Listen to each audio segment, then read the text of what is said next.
আজকে আমরা একটি বিজ্ঞানের ম্যাজিক নিয়ে হাজির হয়েছি, যেটি হচ্ছে কেমিক্যাল ম্যাজিক। আমরা অনেকেই বৈজ্ঞানিক ম্যাজিকগুলো দেখে থাকি, আজকে আমরা একটা কেমিক্যাল ম্যাজিক দেখার চেষ্টা করব।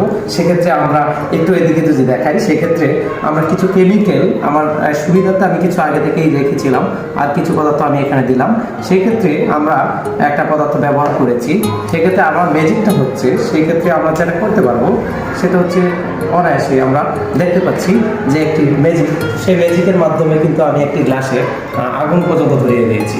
সেক্ষেত্রে এই ম্যাজিকটার পিছনে একটা কাজই আছে, এখানে কাজ আছে, সেটা হচ্ছে কেমিক্যালটা যে পর্যন্ত থাকবে সেই পর্যন্ত এই আগুনটা ধরবে, এবং পরবর্তীতে কেমিক্যালের রিয়াকশন যখন চলে যাবে তখন কিন্তু আগুনটা নিভে যাবে। সেক্ষেত্রে আমরা একটা স্পষ্ট দেখতে পাচ্ছি যে আমি কিন্তু কোনো এখানে লুকোচুরি করছি না, বা কোনো ম্যাজিকের মাধ্যমে আমি কিন্তু এটা দেখানোর চেষ্টা করছি। এমন না যে আমি এটা কিন্তু রাসায়নিক বিক্রিয়ার একটা ম্যাজিক, নট অন্যরা তো এখানে এডিটিং করে দিয়ে দেয়, সেক্ষেত্রে না, এটা হচ্ছে রাসায়নিক একটা কেমিক্যাল ম্যাজিক। সেটা আপনারা চাইলে করতে পারেন, কিন্তু ওই বিষয়টার জন্য আমরা পরবর্তীতে আরও আপডেট দেবো কীভাবে এটা করেছি, এবং আরও কিছু মজার মজার ম্যাজিক আছে, সেজন্য আমাদের পাশেই থাকবেন এবং এটা শেয়ারের মাধ্যমে অন্যদেরকে জানিয়ে দেবেন। সবাইকে ধন্যবাদ।